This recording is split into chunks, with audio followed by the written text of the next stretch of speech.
Assalamualaikum warahmatullahi wabarakatuh. Oke, kita berjumpa kembali dalam video pembelajaran matematika. Di kesempatan yang berbahagia ini, kita akan sama-sama belajar ya, yang berkaitan dengan logika. Logika ini termasuk materi atau bab dalam perkuliahan matematika diskrit. Ya. Oke, sekarang kita akan langsung saja membahas tentang logika. Kita awali dari pengertian, ya, dari logika itu sendiri. Logika dapat kita maknai, kita artikan dasar dari semua penalaran. Itu disebut sebagai logika. Ya. Kalau kita perhatikan dari pengertian ini muncul istilah baru, yaitu penalaran. Nah, kita juga harus tahu arti dari penalaran ini, ya, karena berkaitan dengan pengertian logika. Penalaran maknanya adalah proses berpikir yang bertolak dari pengamatan indera yang menghasilkan sejumlah konsep dan pengertian. Jadi kalau kita sederhanakan, penalaran itu adalah proses berpikir dari pengamatan indera yang menghasilkan sejumlah konsep dan pengertian. Selain itu juga, penalaran didasarkan pada hubungan antara pernyataan atau statement. Oke ya, jadi sekarang kita sudah memahami apa itu logika. Logika adalah dasar dari semua penalaran. Sedangkan penalaran sendiri adalah proses berpikir dari pengamatan indera yang menghasilkan sejumlah konsep dan pengertian. Dasar dari penalaran adalah hubungan antara pernyataan. Oke, kita lanjutkan. Kita juga harus mengetahui pengertian dari proposisi. Karena istilah proposisi itu sering digunakan di dalam materi logika. Jadi teman-teman diharapkan paham ya apa itu proposisi. Oke, kita awali dari pengertian proposisi ya. Proposisi artinya pernyataan atau kalimat deklaratif yang bernilai benar, true, atau salah, false, tetapi tidak keduanya. Kalau kita sederhanakan, pengertian proposisi ini adalah pernyataan atau kalimat deklaratif yang hanya memiliki satu nilai kebenaran dan bisa kita pastikan nilai tersebut. Itu disebut sebagai proposisi. Oke ya. Sekarang kita lanjutkan. Contoh. Ada satu kalimat, gajah lebih besar daripada tikus. Dari kalimat ini dapat kita munculkan pertanyaan yang pertama. Apakah ini sebuah pernyataan? Oke, jawabannya adalah ya, ini adalah sebuah pernyataan. Ya. Karena kalimat ini ya memang merupakan pernyataan, ya. Kemudian pertanyaan yang kedua, apakah ini sebuah proposisi? kalimat ini ya, apakah merupakan sebuah proposisi? Ya, kita kembali lagi ke pengertian proposisi, itu harus sebuah pernyataan atau kalimat deklaratif. Ternyata kalimat ini sudah sebuah pernyataan ya. Kemudian pernyataan atau kalimat deklaratif yang bagaimana? Yang hanya memiliki satu nilai kebenaran dan bisa kita pastikan nilai tersebut. Nah, kita perhatikan gajah lebih besar daripada tikus.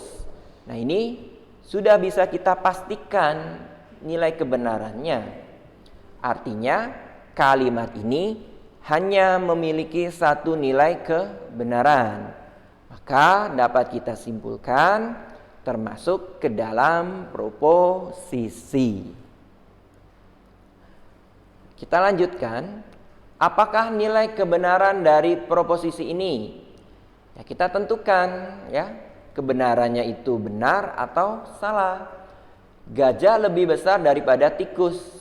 Ya benar, ya karena memang gajah itu ukurannya lebih besar daripada tikus, maka nilai kebenarannya adalah benar. Oke, ini adalah contoh yang pertama berkaitan dengan pernyataan, proposisi, dan nilai kebenaran.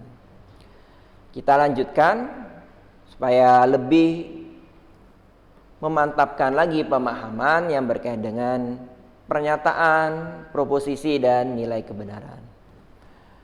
Sekarang kalimatnya sudah mengarah ke matematika.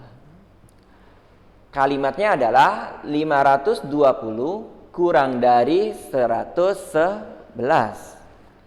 Pertanyaannya masih sama. Apakah ini sebuah pernyataan? Ya, ini betul sebuah pernyataan, ya. Jadi, ya, kalimat ini merupakan sebuah pernyataan. Pertanyaan berikutnya, apakah ini sebuah proposisi? Oke, kita pikirkan dulu ya. Ternyata jawabannya adalah ya, ini merupakan proposisi. Kenapa? Ya, kita kembali lagi ke pengertian dari proposisi. Harus pernyataan, ternyata sudah memenuhi pernyataan. Kemudian hanya memiliki satu nilai kebenaran dan bisa kita pastikan kebenaran itu. Oke, kita perhatikan ya, kalimat ini, pernyataan ini bisa kita pastikan kebenarannya. Ya, berarti jelas memenuhi syarat dari proposisi. Berikutnya, apakah nilai kebenaran dari proposisi ini? Ya, kita perhatikan 520 kurang dari 111. Nah, pernyataan ini benar atau salah? Ya, ternyata salah ya, karena harusnya lebih besar. Berarti nilai kebenarannya adalah salah. Kita lanjutkan contoh berikutnya. Kalimatnya Y lebih besar daripada 5. Pertanyaannya masih sama. Apakah ini sebuah pernyataan? Ya, betul, ini adalah sebuah pernyataan, ya. Kemudian, apakah ini sebuah proposisi? Oke, jawabannya adalah ya. Memang kalimat ini pernyataan. Tetapi kalau kita perhatikan, kalimat ini belum bisa kita pastikan secara pasti satu nilai kebenaran. Benar ya? Kenapa? Karena di sini Y lebih besar daripada 5. Ya, kita belum tahu nilai Y-nya itu berapa.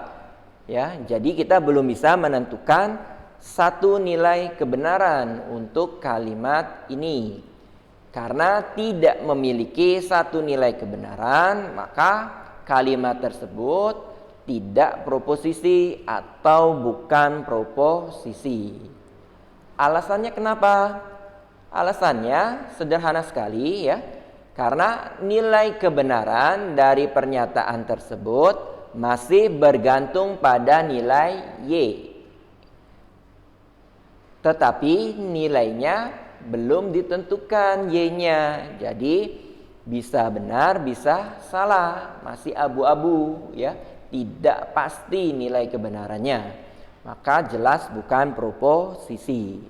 Kalimat seperti ini disebut sebagai fungsi proposisi atau kalimat deklaratif ya. Jadi kalau masih abu-abu ya, kemudian masih belum bisa kita pastikan satu nilai kebenaran, itu disebut sebagai kalimat terbuka atau fungsi proposisi. Oke, cukup jelas ya. Kita lanjutkan ke contoh berikutnya. Sekarang tahun 2003 dan 99 kurang dari 5. Pertanyaannya masih sama. Apakah ini sebuah pernyataan? Ya, ini adalah sebuah pernyataan. Kemudian apakah ini sebuah proposisi? Ya, jelas ini sebuah proposisi karena kita bisa secara pasti menentukan satu nilai kebenaran. Ya, tidak abu-abu. Apakah nilai kebenaran dari proposisi ini? Nilai kebenarannya adalah salah. Ya. Oke, kita lanjutkan. Berikutnya, tolong untuk tidak tidur selama kuliah. Ya. Pertanyaannya, apakah ini sebuah pernyataan? Kemudian kita akan lanjutkan, apakah ini sebuah proposisi? Oke, kita jawab dulu yang pertama. Apakah ini sebuah pernyataan? Tidak ya, atau bukan ya. Karena apa? Karena ini termasuk ke dalam kalimat apa? Permintaan ya. Tolong untuk tidak tidur selama kuliah. Itu bukan pernyataan, tetapi permintaan. Kemudian kita lanjutkan, apakah ini sebuah proposisi? Ya, jelas kita bisa katakan bukan atau tidak proposisi. Kenapa? Karena proposisi syarat awalnya itu harus pernyataan. Ya, sedangkan untuk kalimat ini adalah sebuah permintaan. Jelas tidak memenuhi syarat awal. Sehingga dapat kita pastikan kalimat tersebut bukan atau tidak proposisi. Paham ya? Oke, kita lanjutkan. Hanya pernyataanlah yang bisa menjadi proposisi ya. Hanya pernyataan, karena syarat awal dari proposisi itu adalah harus sebuah pernyataan atau kalimat deklaratif ya. Kita lanjutkan. Nah, ini adalah beberapa contoh yang termasuk ke dalam proposisi. Yang pertama, 13 adalah bilangan ganjil. Ini adalah proposisi. Kemudian Soekarno adalah alumnus UGM. 1 ditambah 1 sama dengan 2. Kemudian ada macan di bulan. Nah, ini adalah beberapa contoh proposisi ya. Dengan beberapa nilai kebenaran ya. Ada yang benar, ada yang salah. Kemudian berikutnya, contoh ini adalah yang bukan termasuk proposisi ya. Yang pertama, jam berapa kereta api Argo Bromo tiba di Gambir? Nah, ini bukan proposisi. Karena apa? Karena bukan suatu pernyataan ya, tapi pertanyaan. Kemudian contoh lainnya, isilah gelas tersebut dengan air. Nah, ini juga bukan proposisi karena ini merupakan permintaan ya. Kemudian X tambah 3 sama dengan 8. Nah, ini juga bukan proposisi karena termasuk ke dalam kalimat deklaratif ya, kalimat terbuka atau fungsi proposisi. Kemudian X lebih besar daripada 3. Nah, ini juga sama ya, merupakan kalimat terbuka. Oke, ini adalah penjelasan materi yang berkaitan dengan logika. Lebih tepatnya adalah pendahuluan ya, yang berkaitan dengan logika. Karena di sini kita bahas pengertian logika, penalaran, kemudian proposisi, contoh dari proposisi, dan sebagainya. Oke, mudah-mudahan apa yang saya sampaikan ini mudah untuk dipahami dan bermanfaat. Saya akhiri, sampai jumpa lagi di video pembelajaran berikutnya. Wassalamualaikum warahmatullahi wabarakatuh.